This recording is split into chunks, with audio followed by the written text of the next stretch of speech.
J'ai des centaines de livres, en tout cas, sur le Congo, la région des Grands Lacs, tout ça, les enquêtes, tout ça.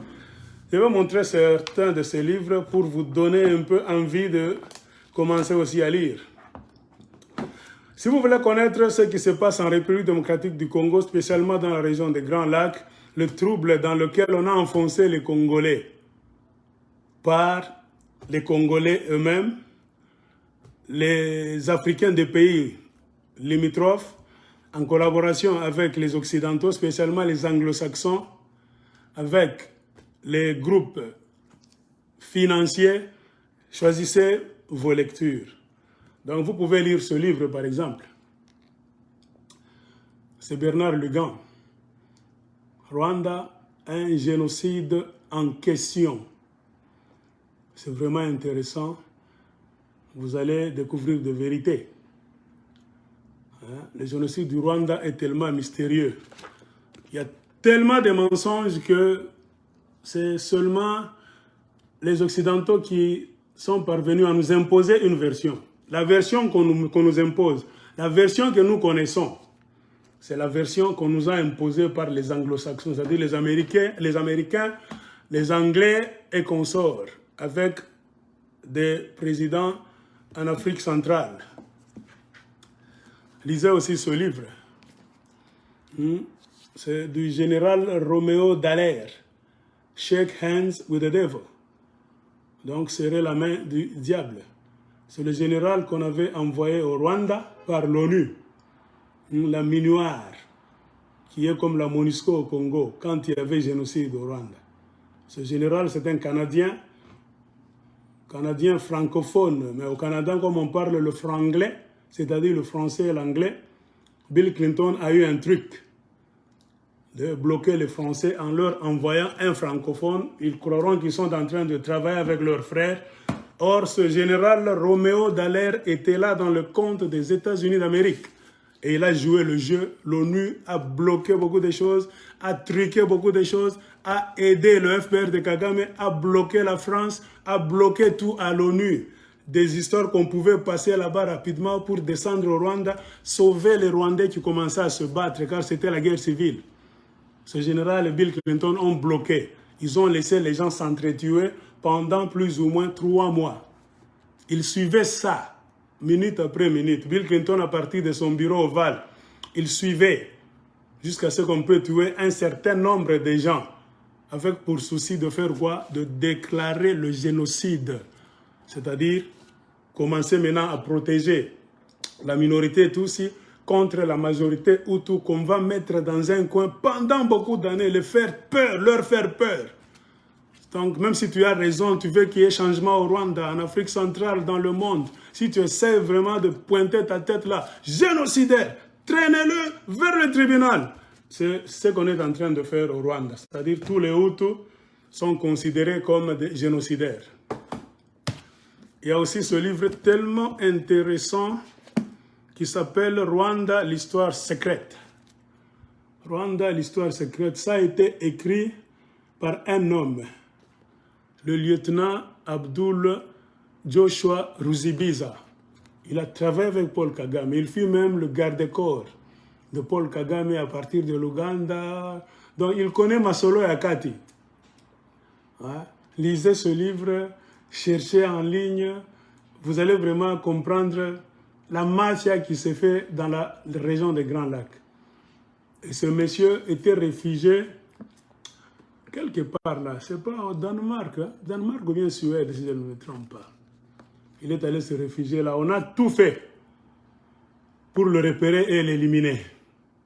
Car lui, il avait l'information, la vraie info, celui qui mangeait avec Kagame, tout. Le cercle donc restreint des garde-corps de Kagame. Ce monsieur, Abdul Ruzibiza, il va te dire tout ce qu'ils ont fait, à partir de l'Ouganda jusqu'à entrer au Rwanda. Donc il y a des gens qui se sont retrouvés dans une histoire qu'ils ne voulaient pas faire. Les autres le savaient, les autres ne le savaient pas, mais dès que tu es déjà enfoncé à l'intérieur, ou bien tu continues, ou bien tu laisses et tu es éliminé. Ce monsieur a regretté. Ce monsieur connaît qui a tiré l'avion d'Abiyarimana. comment le jeu s'était joué. Lisez ce livre, mes chers amis. Ayez la culture de la lecture. Au lieu d'être comme les parlementaires debout là-bas à limiter, vous dites des choses que vous ne maîtrisez pas. Et aussi ce livre, c'est la version anglaise, Kagame's Killing Fields. Les champs de massacre de Paul Kagame. La version française vient de sortir. C'est David Himbara, l'homme dont je vous parlais la fois passée. C'est lui qui connaît l'économie du Rwanda. Il fut conseiller de Kagame pendant plus ou moins 9 ans. Il te dit comment Kagame giflait les bureaucrates pour qu'ils puissent donner des faux chiffres, faisant croire au monde que l'économie du Rwanda marche bien, tout ça. Il collaborait avec la Banque mondiale, Fonds monétaire international pour nous nourrir de mensonges. En fin de compte, ce monsieur va vous faire comprendre que le Rwanda est un pays pauvre, restera pauvre pendant, donc éternellement. Donc le Rwanda a intérêt à travailler gentiment avec les pays limitrophes pour qu'on puisse l'aider, non pas s'imposer, non, ça ne peut pas marcher. Lisez, David Himbara, il va vous parler des choses. Comment Kagame gifle ses ministres, comment Kagame les tue. Donc, si tu connais le secret, tu dis je démissionne, ou bien tu travailles avec lui. Dès que tu veux démissionner, c'est un problème. On va te chasser jusqu'à t'éliminer. Vous connaissez ce livre, In Praise of Blood. La version anglaise est sortie. Rwanda, l'éloge du sang. De la journaliste canadienne Judy River. Fantastique. Lisez, voyez, un grand livre. Les enquêtes. Vous allez comprendre ce qui s'est passé au Rwanda. Le mensonge qu'on est en train de nous nourrir tous les jours. Les génocidaires sont devenus des innocents et les innocents sont devenus des génocidaires. Les gens qui devaient aller au tribunal pour purger la peine sont devenus des juges et des avocats. Ils terrorisent le Congo, le Rwanda, le Burundi, la Tanzanie. C'est une règne de terreur. Il y a des enquêtes avec des câbles, des téléx de gouvernement, des messages de gouvernement, ce qu'ils se disaient au téléphone pendant qu'on tuait les gens au Rwanda.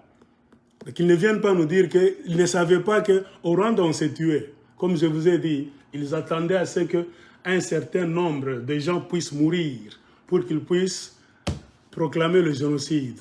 Et qui tuait? Et Kagame et les Hutus. C'était une guerre civile. Ce n'était pas que les Hutus et les Tutsis étaient des innocents. C'est-à-dire qu'ils n'avaient pas d'armes, ils étaient endormis quelque part. Les Hutus les ont surpris. Non. Les Tutsis avaient un arsenal terrible, fantastique, leur donné par les Américains et les Canadiens.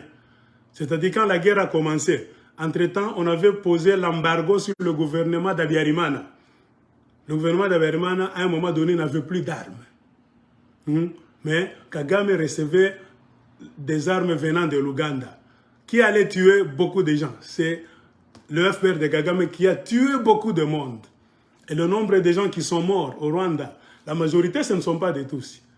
La majorité, ce sont des Hutus. Parce qu'il y a des recensements. Il y a eu des documents de recensement qui ont donné le nombre exact des Tutsis qui étaient restés au Rwanda avant le génocide et pendant le génocide.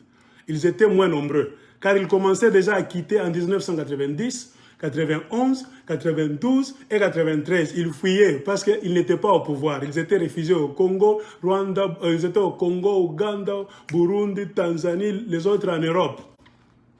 Alors le chiffre qu'on nous donne là-bas, de 800 000, non, il n'y avait pas 800 000 Tutsis au Rwanda en ce temps-là. Il y a même un document là-bas, le recensement d'Abiyarimana. C'est-à-dire, si on donne le chiffre de 800 000 ou bien 1 million de gens qui sont morts, c'est-à-dire, il peut y avoir plus ou moins 300 000 Tutsis et le reste, ce sont des Hutus. Alors, qui devait distinguer les cadavres sur le sol que ça c'est un Hutu, ça c'est un Tutsi? Mafia.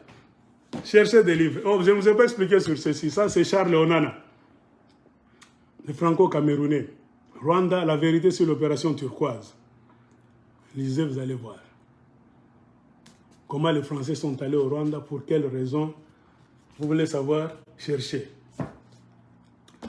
Il y a ce livre aussi qui est tellement intéressant, Le Retour du Mwami. Bernard Debré. Ce monsieur est mort il y a, je ne sais pas, 5 ou bien 6 mois. Il était ambassadeur. Et donc, un homme là haut placé de la France. Ils étaient au Rwanda, au Congo, au Burundi, avant le génocide, pendant le génocide. Même après le génocide, il est retourné au Rwanda. Bernard Debré. Le retour du Mwami, c'est-à-dire quoi? Les Américains ont retourné le Mwami au Rwanda. Le Mwami, c'est le chef, le roi des Rwandais.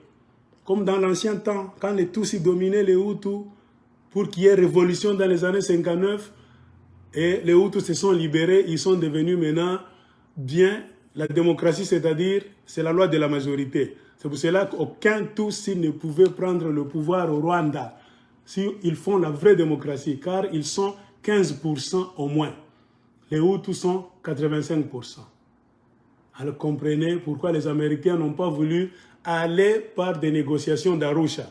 Il fallait créer une hécatombe, tuer le président Biarimana. Donc, par la voie du sang, Kagame devait être mis là où il est, par la voie du sang. Comprenez. Et c'est dans ce livre aussi que on va vous parler des avions américains qui venaient secrètement bombarder au Rwanda, qui venaient de l'Ouganda pour bombarder au Rwanda, et qui venaient du Rwanda pour bombarder les camps de réfugiés au Congo. Les avions secrets des Américains, qu'on appelle les avions furtifs. Donc, on est venu au Congo, on a tué beaucoup de gens. Kengo Adondo en avait parlé aussi. Il connaît bien. Demandez à Kengo Adondo, tu connais Bernard Debré, un politicien français travaillant dans le gouvernement de la France, qui est mort il y a quelques mois, qui a aussi des notes. Lisez, lisez, lisez. Ça, c'est un livre bad news. C'est un journaliste canadien, je pense d'origine indienne, Anjan Sundaram. Il est allé former les journalistes au Rwanda. Il a vu des choses inexplicables. Il n'y a pas de liberté d'expression au Rwanda. Et il a écrit l'histoire là dont je vous parlais la fois passée. Il était à son hôtel, il voulait aller au centre-ville. Brusquement, il y a eu des coups de grenade là-bas. On a commencé à tirer de tous côtés. Ce journaliste était là. Il a posé la question à beaucoup de gens pour qu'on puisse lui dire qu'est-ce qui n'allait pas au centre-ville. Tout le monde a fermé la bouche pour dire « I don't know, je ne sais pas ». Vous venez de voir les grenades en train de sauter au centre-ville. Il n'y a même pas 15 minutes. Un journaliste vous tend le micro. C'était comment? Vous avez vu quoi? Tout le monde au Rwanda dit « on n'a pas vu, on n'a pas vu, on n'a pas vu ». Ça, ce n'est pas un pays. Le pays des zombies. Je vous remercie, je vous salue vous tous. En tout cas, bonsoir.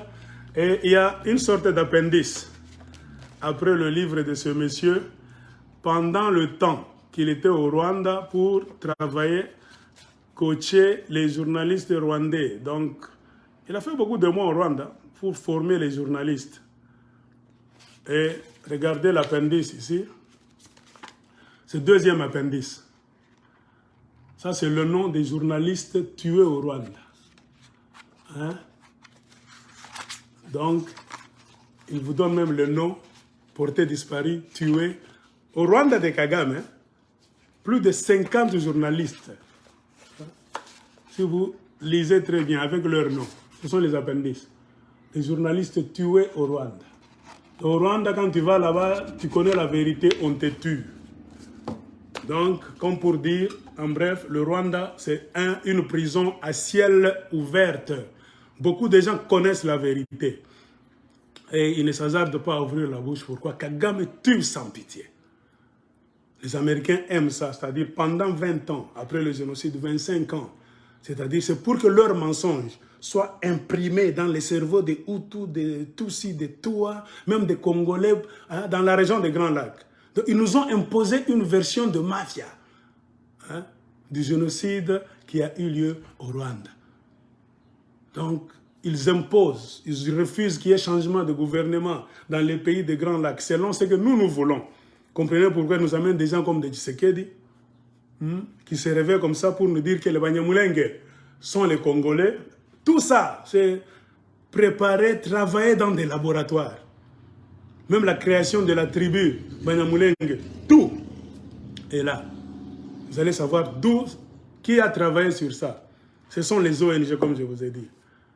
Et puis, il y a ces livres d'enquête approfondis que je vous ai montré la fois passée.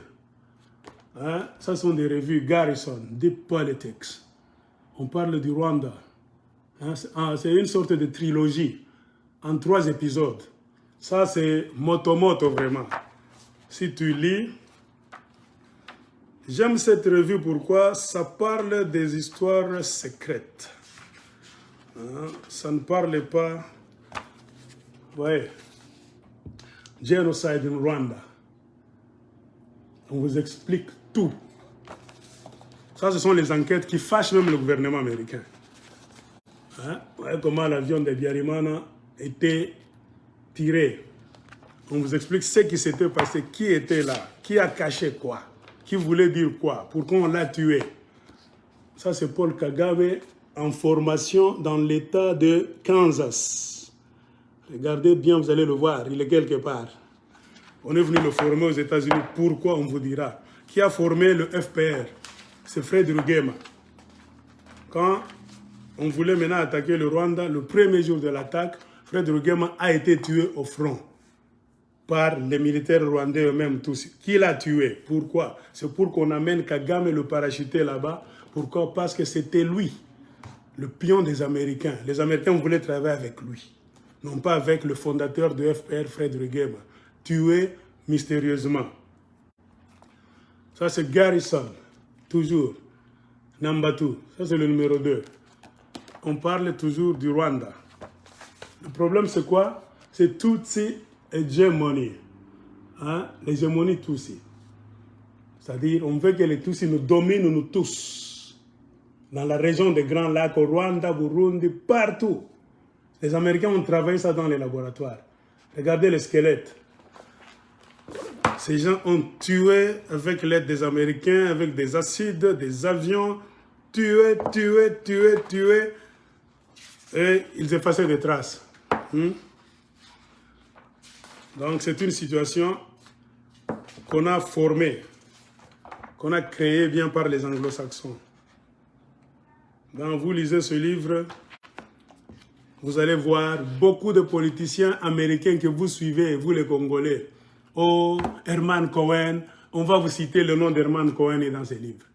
Il fut parmi les gens qui ont planifié le génocide du Rwanda. Et quand un Congolais suit Herman Cohen, pour dire Herman Cohen a dit non, il fut parmi les gens, les concepteurs du génocide. Donc, c'est toujours Garrison. Ça, c'est numéro 3. Hein? Ça, c'est toujours trilogie. Ça nous donne des histoires qui sont arrivées au Rwanda d'une manière secrète. Donc quand vous lisez, vous allez voir, le monde est méchant. Mes chers amis, quand vous lisez un livre pareil, vous allez parvenir à la conclusion que le monde est tellement méchant, ces gens n'ont pas pitié des Africains. Hein, vous verrez comment Kagame et Museveni, pendant qu'on les formait, ils sont là, on vous dit la vraie histoire. Hein? Qui est allé les voir, qui leur a payé le transport. Quand je vous dis qu'ils tuaient, il y avait trop de scènes au Congo, même au Rwanda. Beaucoup d'endroits, avec beaucoup d'eau. Hein? Écoutez, même au Congo, ils ont tué. Et quand James Kabarebe était le chef d'état-major pendant 2 ans, ils contrôlaient le Congo. Ils sont allés effacer les traces. Prendre les squelettes, les brûler, les enterrer, les jeter dans les fleuves, c'est ça. Il y a cette femme, Alison DeForge. Il faut aussi lire ses livres. On l'a utilisé pour mentir aussi, donner une version fausse de l'histoire des génocides du Rwanda. Et quand elle a voulu maintenant dire la vérité, on l'a éliminée dans un vol d'avion près de New York. Et on suspecte les Clinton. Il y a quoi encore? Regardez cette page. Vous voyez le blanc? Il est en Ouganda. C'est ici où on était en train d'entraîner les gens de Kagame. Par ce blanc. Qui s'appelle Roger Winter. Winter comme hiver. C'est le monsieur, il est souvent en charge de USAID, Les agences de réfugiés, même quand vous êtes réfugié quelque part, on veut vous réinstaller. Oh, les réfugiés vont quitter Ouganda, Burundi, Rwanda, Tanzanie pour venir en Amérique. Il fut directeur de cette agence là-bas, US Committee for Refugees and Immigrants, ce monsieur. Vous vous rendez compte? Une agence de réfugiés. Mais c'est cette agence qui a formé les Kagame. C'est cette agence qui a donné de l'argent. Ce monsieur avec ses amis sont allés en Ouganda, en Tanzanie, au Congo, Burundi, avant le génocide, avec l'étoffe des pasteurs. Donc les pasteurs américains qui viennent vous prêcher la bonne nouvelle là-bas, ils viennent parfois pour mettre les jalons d'une mission là-bas qu'ils veulent faire dans le futur. Mais les Africains sont toujours « Alléluia, Jesus, Jesus ». Quand ils finissent la mission, ils rentrent chez eux, c'est la guerre qui commence, au nom de Jésus. Donc lisez, lisez, lisez. Regardez comment Kagame, l'enfant chéri des Américains, lui seul, Kagame ne pouvait rien foutre. Regardez, il a été tellement gâté, on lui a donné le poids, l'argent, tout, pour dominer l'Afrique centrale. Donc, je vous en supplie, chers amis congolais, ayons la culture de la lecture. Et puis un livre que j'ai oublié de vous présenter, je pense, c'est ça. Très nécessaire aussi. Clinton Cash, l'argent de Clinton. C'est ici que vous allez savoir que si nous sommes en train de connaître ce que nous sommes en train de connaître, les Clinton, ils sont pour quelque chose. C'est le même système que les politiciens américains font. C'est-à-dire les vautours de la politique américaine. Qu'ils soient démocrates, républicains, ils s'en foutent. Ce sont les gens qui ont fait la politique pendant beaucoup d'années, qui créent des guerres dans le monde. Ils sont dans des clans, des familles, famille Clinton, famille Bush, famille Tell, les Kissinger, tu vois, les grands noms là-bas. C'est eux qui fabriquent les armes, qui fabriquent même les chars de combat, des hélicoptères. Donc, c'est-à-dire, ils ont déjà privatisé la guerre. Quand vous lisez ces livres, on va vous dire à un moment donné que la guerre d'aujourd'hui a été privatisée, comme la mondialisation. Ce n'est plus l'affaire de l'État américain seul. L'État américain peut avoir 40% dans la guerre, mais les privés ont 60%. Donc, c'est la famille telle qui fabrique des hélicoptères. La famille telle fabrique des Hammer, des véhicules de guerre. La famille telle fabrique des autos blindés.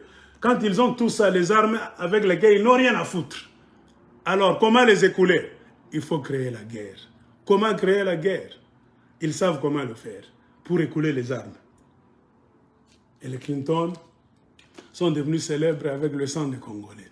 Quand ils finissent, ils créent la fondation. Clinton a créé le désordre dans l'Afrique centrale.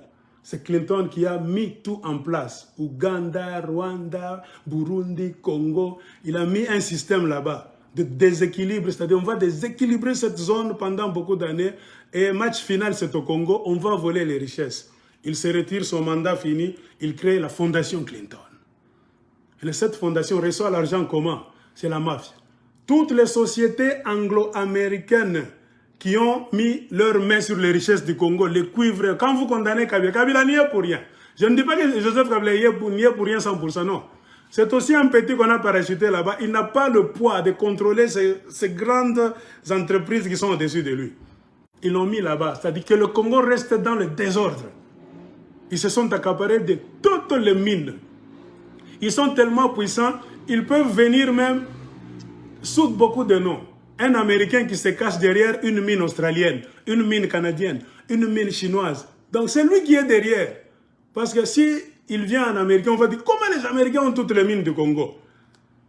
Il dit, ok, nous sommes tellement au Congo très nombreux. Si j'y vais en tant qu'Américain, ça va sonner mal. Il entre par le Canada.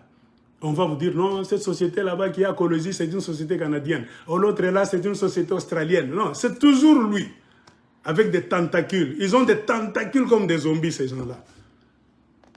Et le président, comme Clinton, lui, il se retire. Il a créé la guerre, il a mis Kagame au pouvoir, le chaos va continuer, il se retire, il prend les mines du Congo, il les remet donc, dans les mains de ces loupards qui viendront voler. Donc, ils injectent les gens du Pentagone dans la MONUSCO, l'ONU. C'est le Pentagone qui contrôle l'ONU. C'est-à-dire ils vous font la guerre de toutes les manières. Et Clinton va maintenant se reposer. Toutes les sociétés qui sont là, quand ils se font des millions, des milliards, les Dan Gettler au Congo, tous, ils vont donner des pourcentages à la fondation Clinton.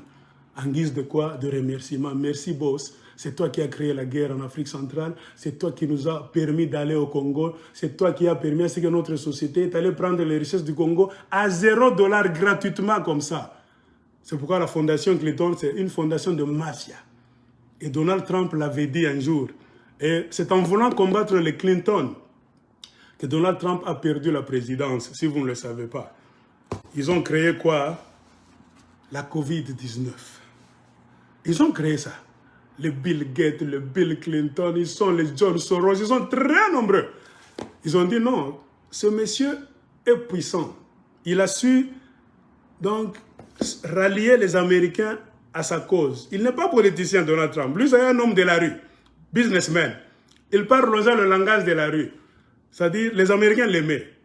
Parce que l'économie, même s'il est raciste quelque part, l'économie des Mandénos en Amérique, c'était stable. L'essence, on achetait un gallon, $1. Alors ils ont vu, et Donald Trump s'attaquait à ces grands noms. C'est pourquoi il parlait de fake news, fake news, fake news. Il avait raison.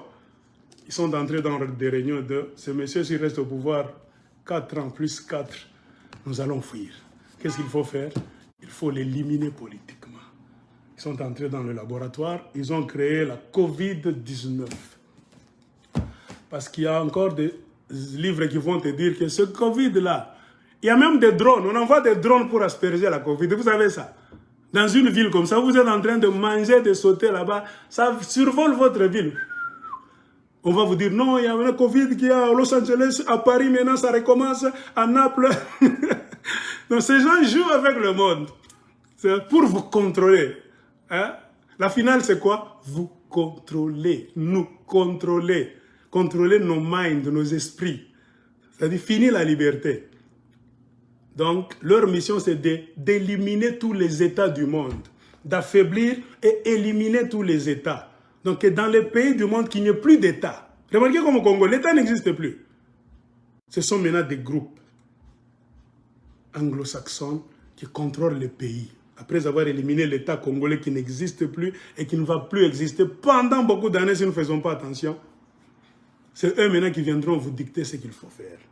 Comprenez pourquoi vous avez leur représentant, Mike Hammer, sachant que l'État n'existe plus au Congo, il peut appeler le conseil des ministres, il leur dit des bêtises, il peut réunir vos généraux là-bas, il leur dit des bêtises. C'est eux qui donnent le plan à Kagame. Ils ont tout. Donc, tout l'arsenal des Américains, c'est à Kigali. Kigali, c'est une grande base donc, du Pentagone. Toutes les opérations maintenant se font à Kigali. Satellites, images, on contrôle le Congo à partir de Kigali. Même le Mike Hammer là-bas, il se rend à Kigali régulièrement pour recevoir des ordres. Les gens de la MONUSCO, vous savez que la majorité, ils reçoivent des ordres venant de Kigali. C'est là où se trouve le vrai bureau de la MONUSCO. Demandez, j'ai lu ça quelque part, c'est à Kigali. Ils vont à Kigali là-bas même en week-end, ils entrent au Rwanda. Ils sont dans des hôtels là-bas, sirop, tout ça. Quand ils finissent, shift, on les relaie là-bas. Vous entrez maintenant au Congo, continuez le travail. C'est un peu